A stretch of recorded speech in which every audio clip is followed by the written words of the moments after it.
Manar Facebookda begunoh sevgi hikoyasini boshladi, lekin uning oxiri unutilmas dahshatga aylanishini bilmas edi. 16 yoshli qiz Manar Facebookga oddiy akkaunt va qizil atirgullarning suratlari bilan qo'shildi.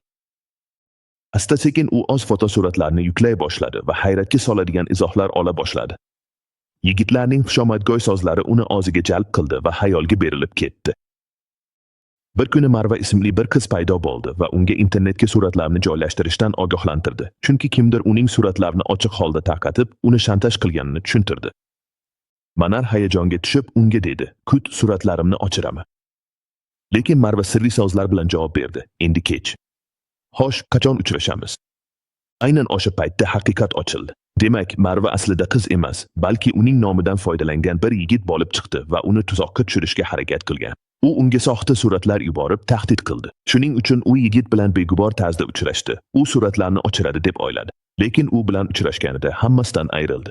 O'zini, ishonchini va hech qachon qaytmaydigan beguborligini yo'qotdi. Hayoni qadrlidir, afsus esa yo'qotilgan narsani qaytara olmaydi. Mo'min ayollarga ayting, ko'zlarini past qilsinlar va or-nomuslarini asrasinlar.